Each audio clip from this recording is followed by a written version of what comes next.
Com o intuito de disputar eleições em 2018, a nova sigla pode ser apresentada até o fim do ano e terá a principal bandeira em defesa da família tradicional, que é o quê? A maior igreja evangélica do Brasil, a Assembleia de Deus, articula a criação de partido político. Por quê, Carlito? A Assembleia de Deus tem hoje cerca de 20 milhões de fiéis.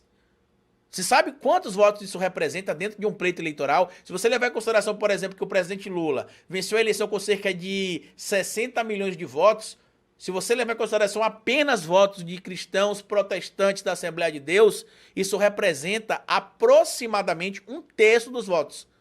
Um terço dos votos do presidente Lula poderiam ser apenas de assembleianos, como eles chamam.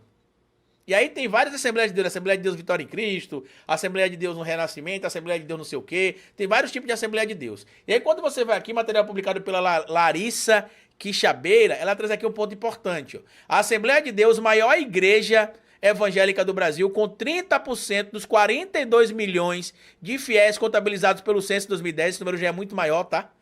Esse número é muito maior. Se não me engano, isso aí dava 12 milhões na época de fiéis da Assembleia de Deus. Hoje eles são 20 milhões, tá? Segue aqui, deixa eu só aumentar aqui que tá pequeno pra vocês lerem, eu acredito, né? Articula para criar um novo partido político que seria o 36º do país e já planeja participar das eleições de 2018. É o que registra a Folha de São Paulo no sábado, dia 18 de março. Para a formação de um partido político, aqui vai ter os critérios, né? Não vou citar para vocês aqui, mas um dos motivos seria a quantidade de membros que a Assembleia de Deus traz, ou seja, eles querem criar um partido político. E com a mobilização que o Silas Malafaia tem, se você pegar aqui, por exemplo, o canal dele no YouTube, ó, ele tem quase 2 milhões de seguidores no YouTube. Fora outras redes sociais como Instagram, por exemplo, TikTok, Facebook, que ele também tem milhões de seguidores. Então, eles têm veículos ali que ajudam a manipular a cabeça do fiel. Carlito, mas por que eles não são presos, mesmo com vídeos como esses aqui? Eu vou mostrar pra vocês, né? Tá aqui, ó.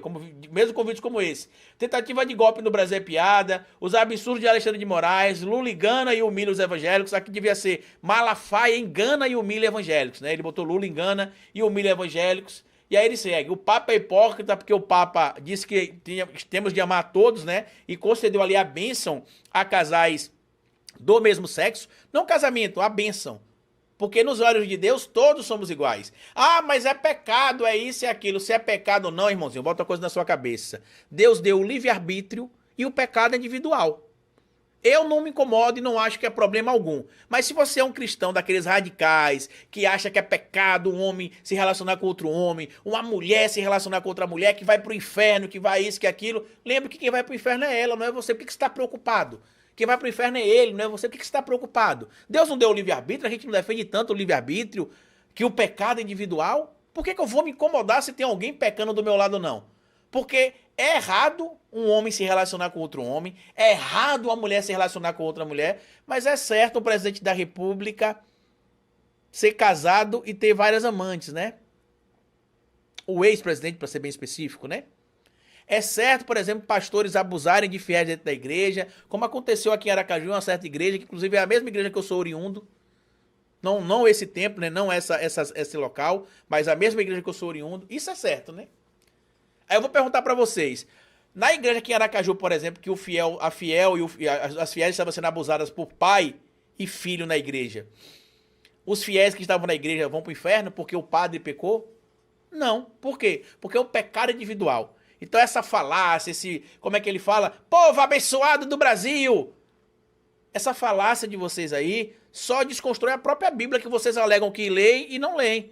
Porque a ira Malafaia que você espalha através do seu ódio na internet diariamente, inclusive processando pessoas como eu, por ser um cristão que segue o que está na Bíblia e que questiona a sua conduta como o indivíduo que deve guiar, para quem não sabe, na nossa crença protestante, cristã protestante, o pastor ou a pastora é quem guia, né? É quem aponta o caminho. Por isso o nome é pastor e pastora, né? É quem conduz ali o rebanho de fiéis. É quem orienta, é quem dá conselho, é quem ajuda ali a compreender a palavra, o escrito sagrado. No caso do Malafaia, ele deixou de ser pastor há muito tempo. Ele ainda tem o título de pastor, mas ele atua mais como figura política pública, uma blogueirinha de internet, uma blogueirinha religiosa de internet, do que realmente como produtor de conteúdos relacionados à cristandade e cristã protestante.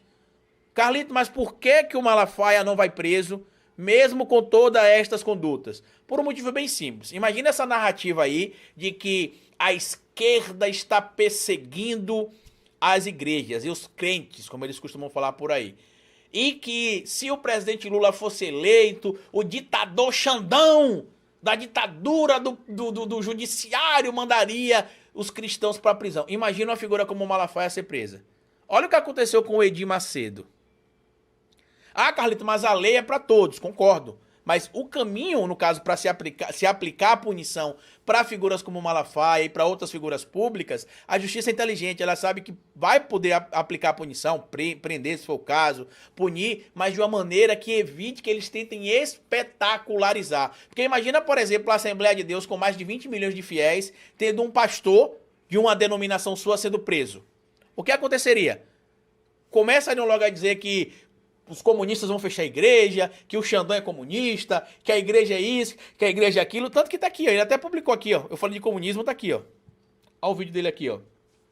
Cadê? O comunismo.